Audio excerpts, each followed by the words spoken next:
Gospel on the Nile, 25th of September, Episode 5. Today we will tour the majestic temple of Hatshepsut and the extraordinary Valley of the Kings. Monday morning, our group awakes to another big day in Luxor. Our tour group enjoyed breakfast, packed our bags, and loaded them into the buses.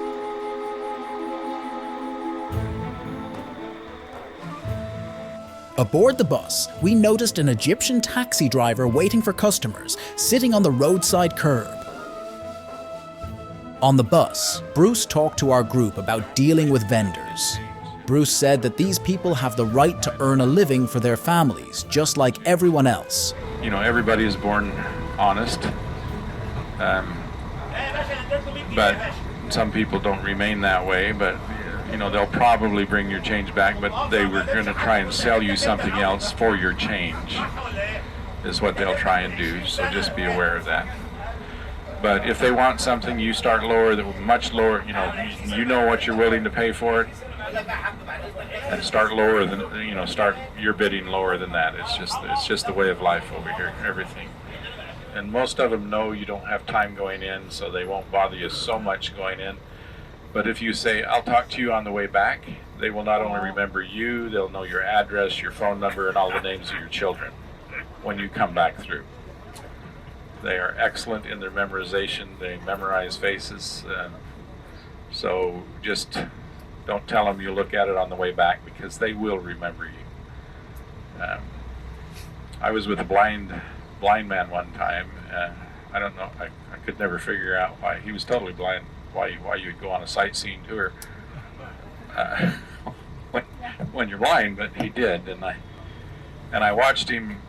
I don't remember what place we were at, but he had that red cane and those sunglasses, and it was like Moses in the Red Sea. Those vendors just parted and just let him right on through. And so I asked him on the way back, I said, can I borrow your red cane? I had my own sunglasses. The white cane with the red tip and the sunglasses worked really well. You just walk right on through. So Bruce continues to elaborate on the places we will see. Bruce explains how to best take in the tour of Egypt. Yeah, like I say, you don't visit or tour Egypt, you experience Egypt. Yeah. This is what it's all about. Mido continued with the itinerary of the day's experience. Because today is a very, very important day in our tour, because today we're going to explore the ancient Egyptian history and the ancient Egyptian art. Also today we're going to visit the temple of Hatshepsut. Today we're going to visit together what we call the Valley of the Kings, and in the Valley of the Kings we're going to see some colors and some reliefs are related back to 3,500 years ago, and still exist in a wonderful shape, in a wonderful colors, still shining colors all the way till today. On our way to the magnificent temple of Hatshepsut, we viewed the agricultural countryside, which is a breadbasket of Egypt. Because there is no bridge directly connecting the road to Hatshepsut, we must travel south along the Nile to cross the river to the west bank. Some of the farmhouses are multiple stories tall.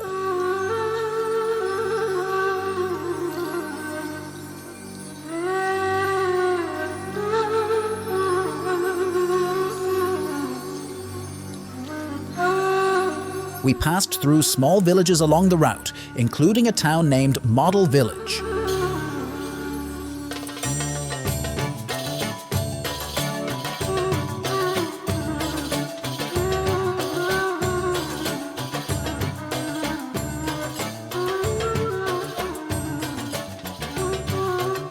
Mido gave us an in-depth history of this area.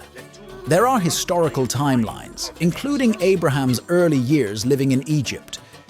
He tells about the historical time of Joseph, who was originally sold as a slave into Egypt, but later became second in importance as to Pharaoh.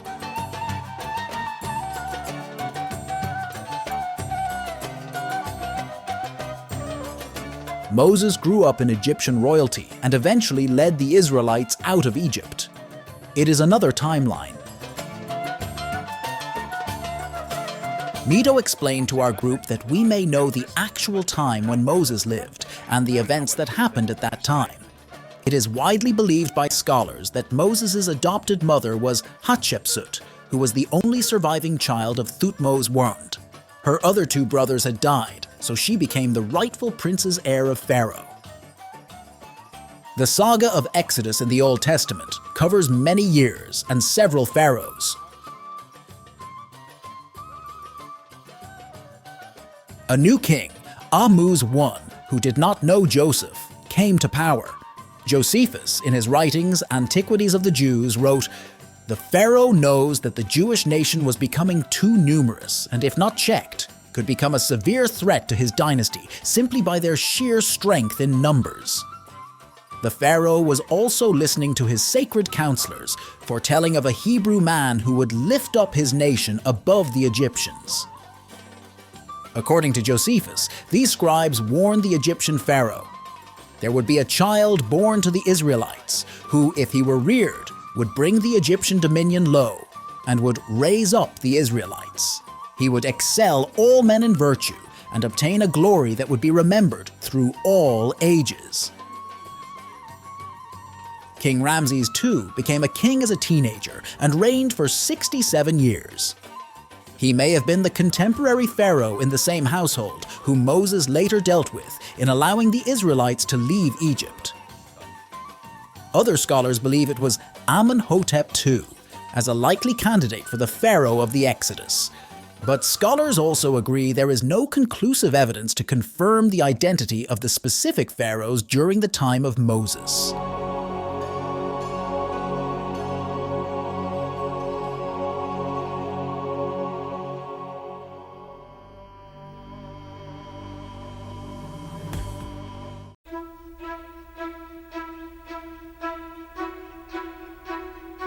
The tour group arrived at the parking area for the Temple of Hatshepsut. We first ran the gauntlet of shops and then passed through security. There are carts waiting to transport us. Arriving at the front pathway, many in the group took photos and selfies. Queen Hatshepsut gave the order to construct this magnificent temple in 1479 BC. It's a small hike to the front ramp and stairs of the temple. We walk to the right side, where Bruce Porter teaches us about the religious significance of this massive structure. Every column has damage, as Bruce explained. He talked about the Egyptian belief of the ritual embrace. Key things I think we need to understand in Egypt is remember, and I've talked about it, that it's patterned after the first pharaoh sought earnestly to imitate that order established in the days of the first patriarchal reign, even in the days of Adam. And he sets the religion of Egypt up based upon the patriarchal religion and what they knew. The foundation of the Egyptian religion is receiving the attributes and becoming like God, the powers that make God God. That's the key element of the Egyptian religion. It comes across in a phrase, Diank Jetwa Aseneb, in the Egyptian. In order to get the powers that make God God, the person or the pharaoh has to become one with God, which our word atonement is Old English that means one with God. At one meant. In the New Testament, it's atonement isn't translated atonement. In the New Testament, it's translated reconciled. And reconcilio, re is again, con is with, cilio means to be seated. To be seated again with God is the way it's translated in the New Testament. So atonement in the Old Testament, kapor, means to be embraced by God. In Egyptian, it's hefet, capto in Latin, all the same word for the word atonement, but the connection with the word atonement is the word to embrace. But is what the Pharaoh had to do is to embrace the God, because that's when the God in that embrace is when the God conveys the powers that make God God, the powers that are necessary to exist in the next world, to become like God in that progression towards exaltation. To do that, the Pharaoh would embrace the God, be it, and it could be any number of ones. Mostly here in this area, it's going to be Amun-Ra, but he would, in that embrace, his feet would be, one foot would be forward, and the god's foot would be forward, so the feet would be together like this. You can't see it here very well, but the feet would be together. Their 2 feet would be together. Often their knees would be touching. The Pharaoh's hand would be on the shoulder of the god, and the god's hand would be on the shoulder of Pharaoh's. Okay, that's what's taking place. Now, this lies at the foundation of the Egyptian religion. In the temple that we see tomorrow, the Karnak temple, that's what the Pharaoh had to do before he could go into the Holy of Holies, before he could go into their celestial room. And the columns outside depict that, and we'll show you that tomorrow. But the important thing is what's being conveyed. Often the god will have his hand like this. Now, this is the Egyptian symbol to speak, to say something. When the hand is out there like that, facing that way, that means to speak or to say in hieroglyphics. Sometimes you'll see the arm of the god on the shoulder of the Pharaoh, but his hand this way, meaning that he is conveying the blessing to the Pharaoh. Keeping in mind that the Pharaoh was the mediator between the people and God. He's the King of Kings. And the prophecies were that the Son of God would come and become the mediator between God and man. And so the Pharaoh becomes known as Sarah, the Son of God. And that goes back to the 4th dynasty of the Old Kingdom. Sarah is the Son of God. And so the Pharaoh becomes the mediator of exaltation between the people and God, representing, as we know it would be, representing Christ, the Son of God, who becomes the mediator between God and man. But the important thing that's being said... Bruce further interpreted the cartouche written on every column of the chapel. ...is what's being said. It says Meret. That means my beloved. It says Meret, and then it says D. I give, bestow, or endow, is what it's saying. It says, my beloved, I endow, D. And then it has a Jed column here. Now, Jed column means stability or endurance. Well, the stability of the Pharaoh and the endurance of that Pharaoh comes through his posterity. It's his dynasty that's there. So it's talking about his posterity, his children. So it says, my beloved, I endow thee and thy posterity with immortality, Ankh, immortality, and priesthood power, Wa'as. Priesthood power is going to be upon him and his posterity with that eternal life, Wa'as. And then it says S-N-B, it's spelled out, S-N-B, Seneb.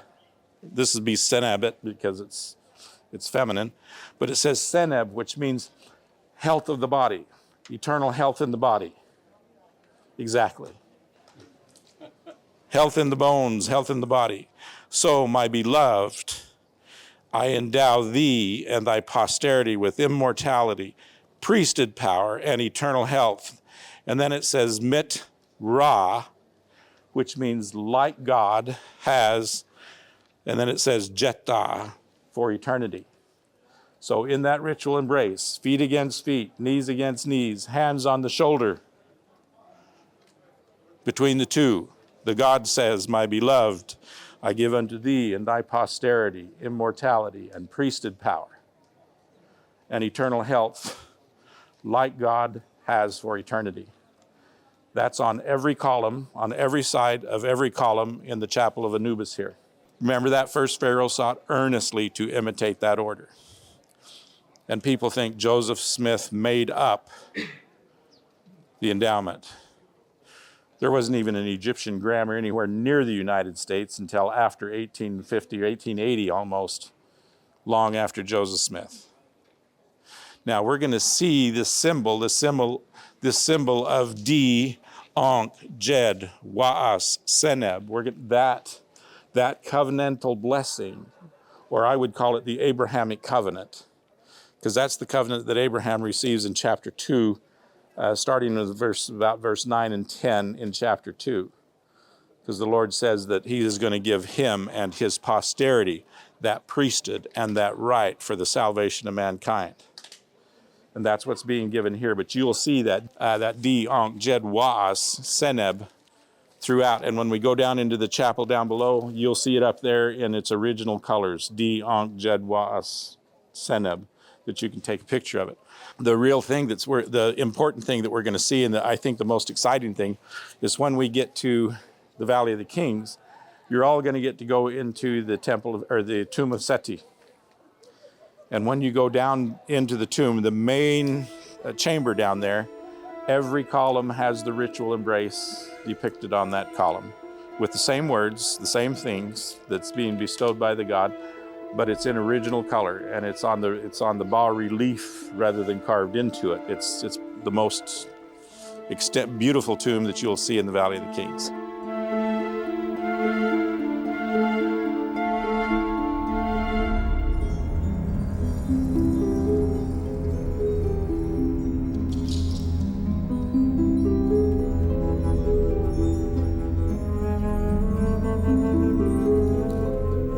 All images of Queen Hatshepsut have been destroyed and replaced with images of King Thutmose III, as described by Bruce. Now, it's been chipped out here because this was Hatshepsut, and Hatshepsut's secondary son, through a maid, didn't like his mother, and so he chipped the image of his mother out on everything. And her name, believing that if you destroyed the name of a person, they would cease to exist in the next world. And he didn't like her very much. And so he chipped her image and her name out, and so you'll see a lot of it. You'll see the god, perhaps. You see Amun on this one. You may see others, but the pharaoh, which was Hatshepsut at this time, her name and her image will be chipped out. He got the key of life, which is the key of the gate of heaven. He is able to go to heaven at any time he likes because he got the key of the gate of heaven in his hand. And here we could see a Horus, or Ra, which is in a body of a human being with the head of a falcon and the sort of this all the way. Take a look of the ceiling. I would like you to take a look of the ceiling. Navy blue color representing the sky with the stars. As we say, exaltation, we have three different levels of life here, three kingdoms. One under the ground, which is the underworld, one here, which is for the living, and one up there, celestial, which is in heaven. That's why we can see the stars in the sky. And here, all the offerings. This one's supposed to be the queen, Hatshepsut, but it had been erased. And she is standing here giving offering. That is a lot of offering inside this table. You can see the colors. Those colors are dated back to 1,400 years, 1,500 years before Jesus Christ, 3,500 years ago. After we walked to the Chapel of Hathor on the left side of the Hatshepsut temple, Bruce and Mido introduced us to some more history. In bones and flesh, and then like Ra, Mira, forget, which is meaning like Ra forever, for eternity. So that is the Abrahamic. Her reign was the most peaceful and prosperous in the history of Egypt. She is characterized by successful trade, economy, and many public works projects which provided jobs for laborers from across the nation. So what did Hatshepsut look like? There is a good deal of interest in this question. A bust was found with her image. Artists looked at scientific recreation methods to produce a lifelike image. A few modern Egyptian women have tried to emulate the looks and dress of Hatshepsut.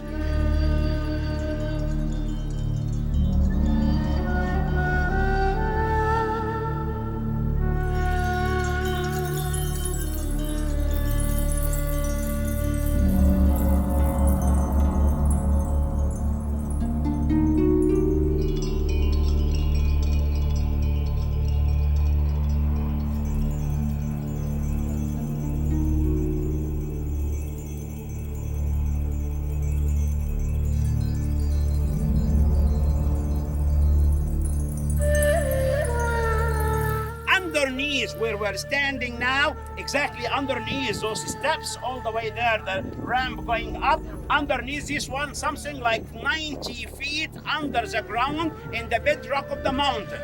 We have a burial room where Moses is supposed to be buried.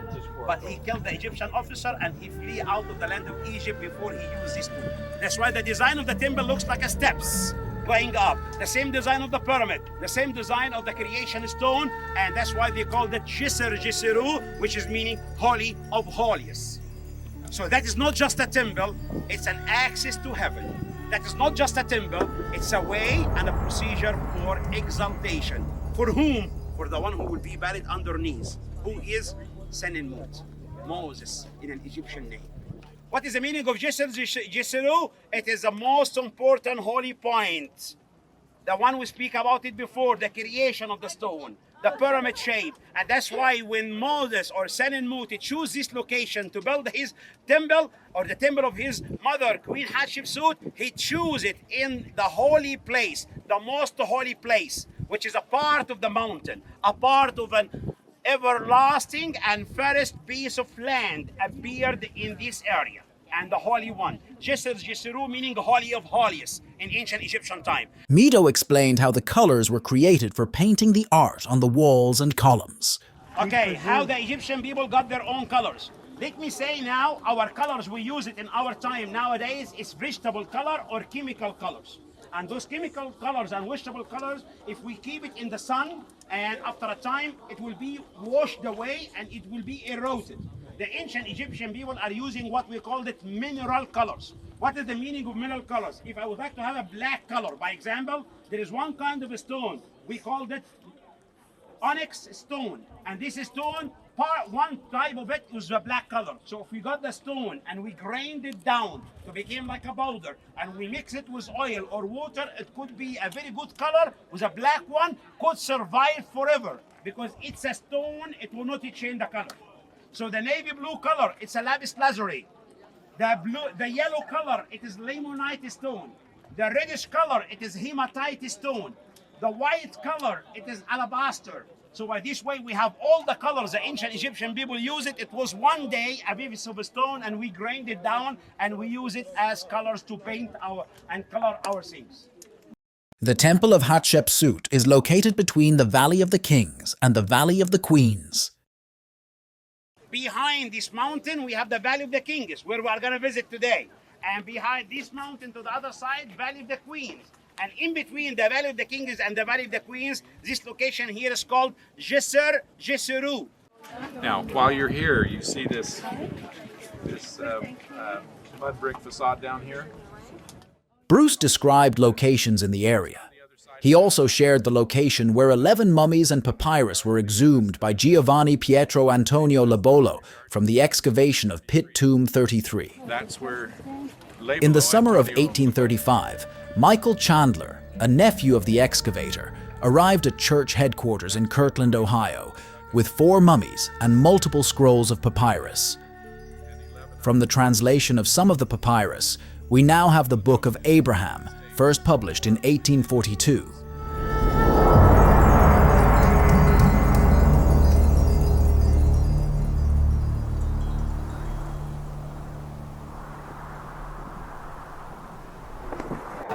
Our group headed back to the buses, catching rides on the carts, and again walked through the vendor booths.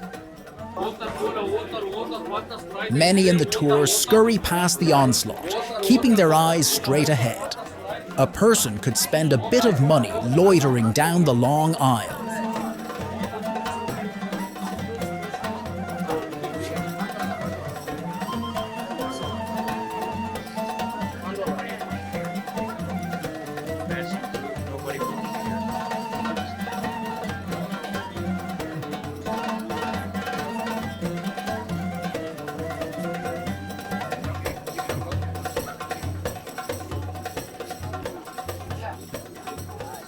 Not far from Queen Hatshepsut's temple, our group transported to the Valley of the Kings.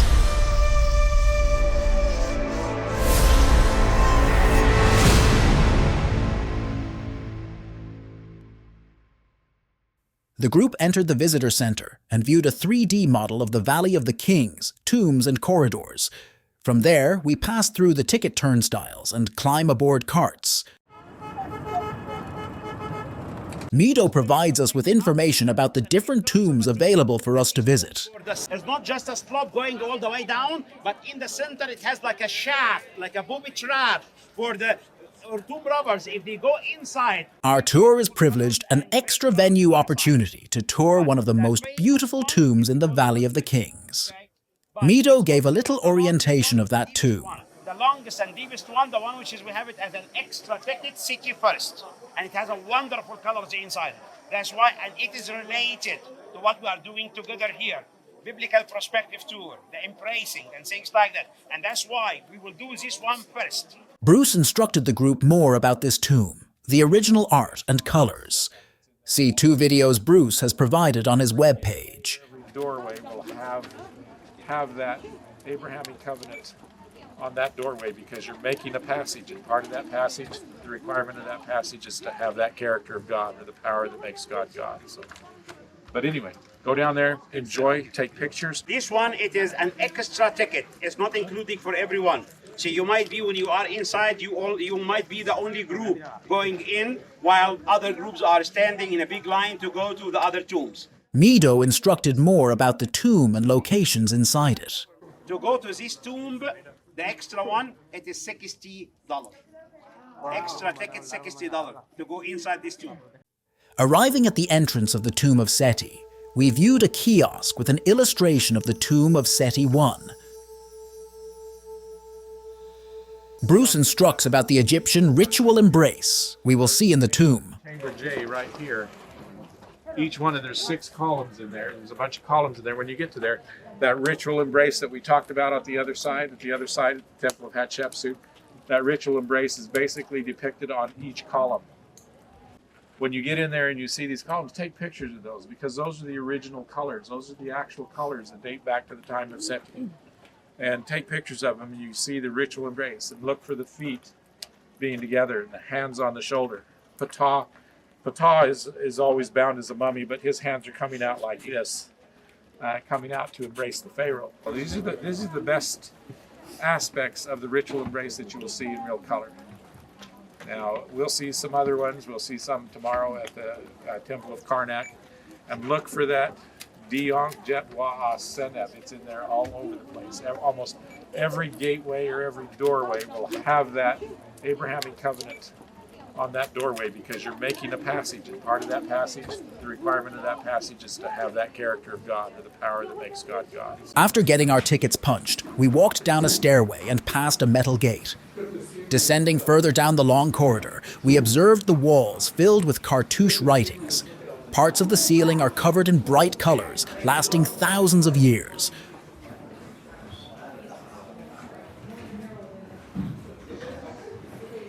Walls depict the spiritual journey of the pharaoh Seti.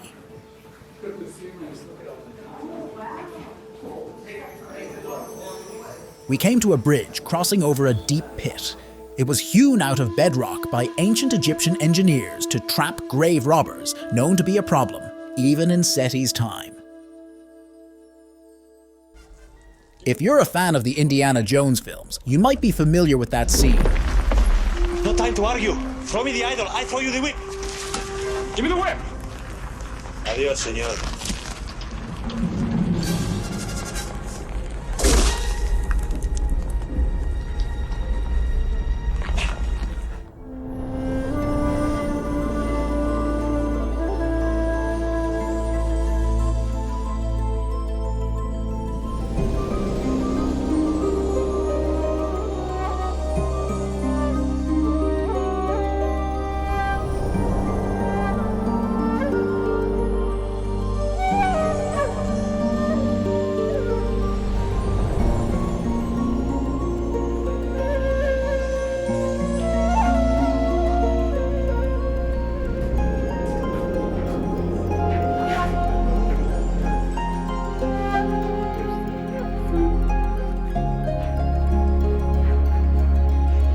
Coming into a main room, brightly decorated walls of hieroglyphics of Egyptian figures tell elaborate stories of the king and his people. Some walls depict inscriptions of snakes. Now you know why Indy confronted snakes in his Egyptian adventure.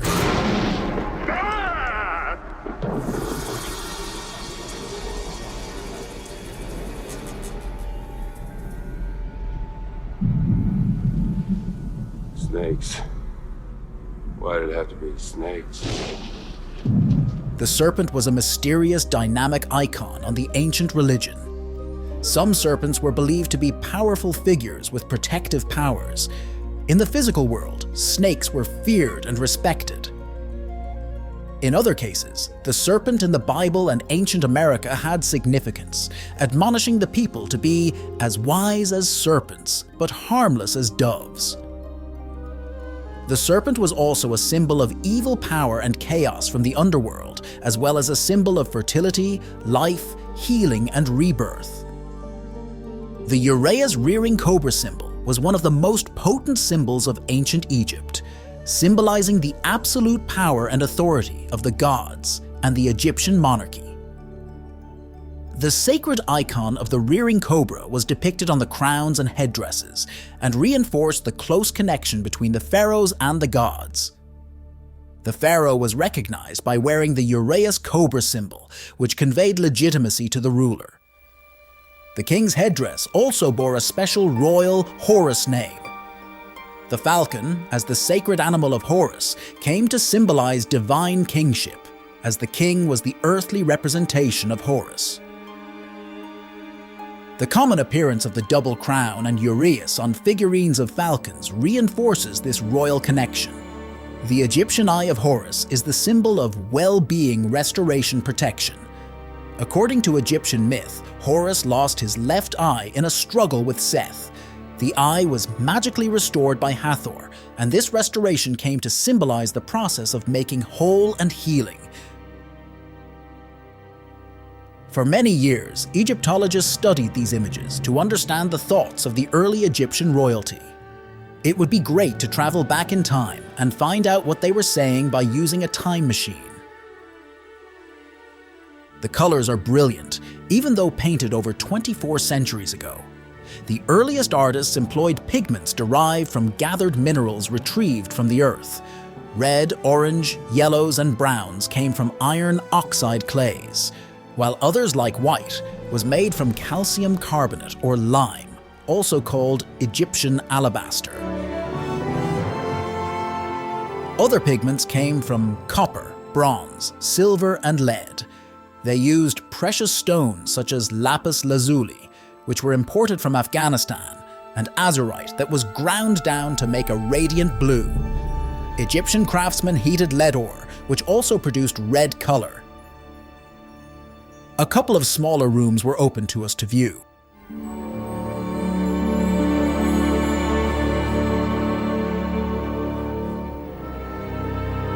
As mentioned earlier by Bruce, we arrived at a significant large room with columns featuring King Seti, with the mutual embrace with Egyptian gods and other royalty.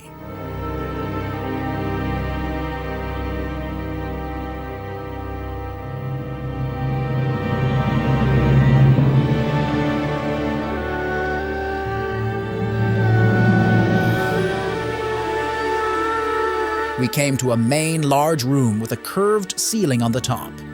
The ceiling has a darker painted field covered with art.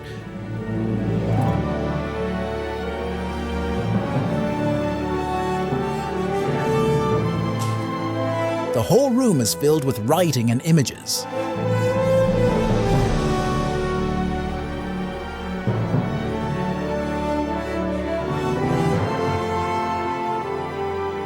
After spending over an hour in Seti's tomb, the group rested in the shade of a pergola.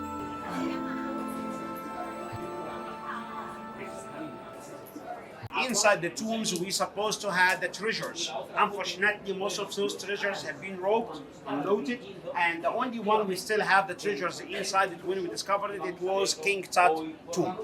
We had 3 more tombs to visit. Before we went to explore them, Mido provided information about the next places to see and explained the style of wall art and hieroglyphics viewed here. There are 8 open tombs. With our ticket, we visited 3 of them. Here's a picture in my hand of the mummified king of Egypt, how his mummified body would be looks like. That's a real mummified king from the ancient Egyptian time. Other famous tombs in the Valley of the Kings are Ramses II, Horemheb, Amenophis II, Sethos II, and Thutmose IV. The first of the 3 tombs Julia and I visited was that of Ramses III. It is well preserved and elaborately decorated. Ramses III was the second ruler of Egypt's 20th dynasty and was one of the last great Egyptian pharaohs. He reigned during a very turbulent time in the Mediterranean that saw the Trojan War, the fall of Mycenae, and a great surge of displaced people from all over the region that wreaked havoc and even toppled some empires. The tunnel, or corridor, is carved with scenes from the Book of Caverns and the Book of the Dead. The artwork has vivid colors and intricate detailing. There was much to see, and it would take hours of information to describe all there was to see and learn about. One panel depicts Ramses III conversing with Isis on the throne in his heavenly realm. The tunnel continues further underground. As we walked, the walls were filled with beautiful Egyptian art. After walking into a room and seeing more artwork, another corridor leads further down. We come to another larger room filled with colorful art.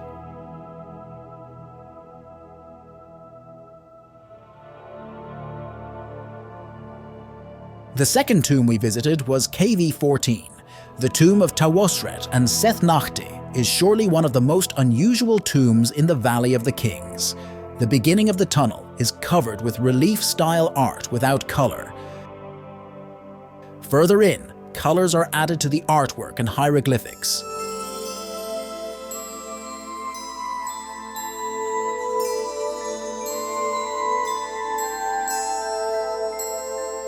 As we went deeper, the tunneled corridor opens to larger rooms.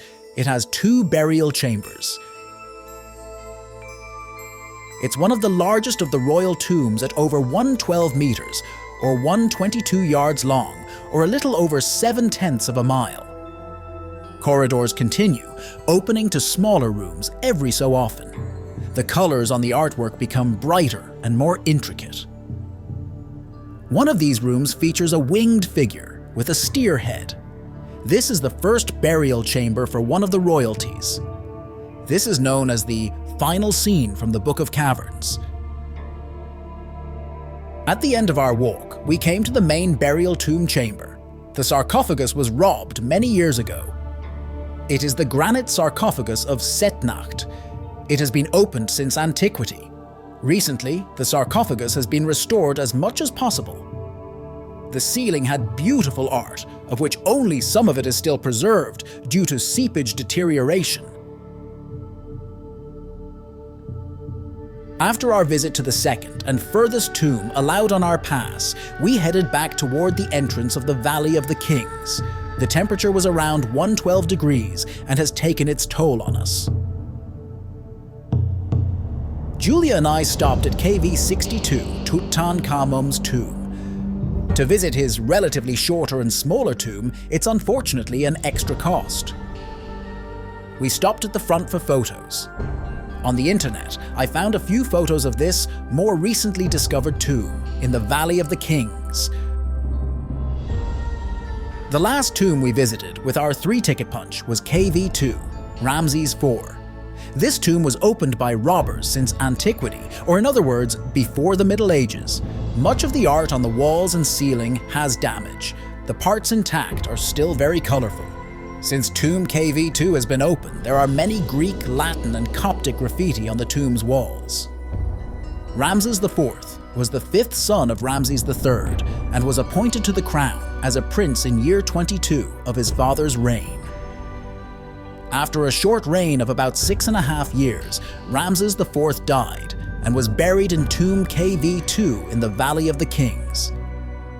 The corridor was full of hieroglyphics as we walked deeper into the tomb.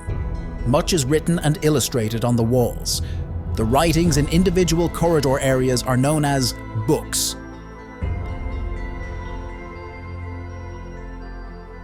Officially, these are known as the Book of Gates, the Book of Caverns, the Litany of Ra, the Book of Nut, the Book of Night, and the Book of the Earth.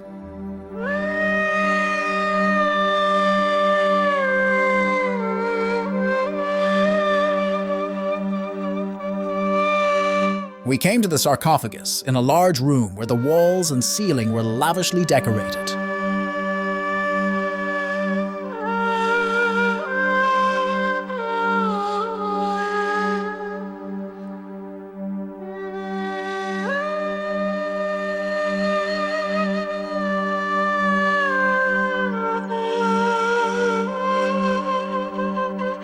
It's getting crowded, with many people coming in and out. With the last punch on our ticket to visit the tombs in the valley, we made our way back to the carts. Soon we were back to the entrance. Walking through the vendors area, some people stopped to pick up a souvenir or two.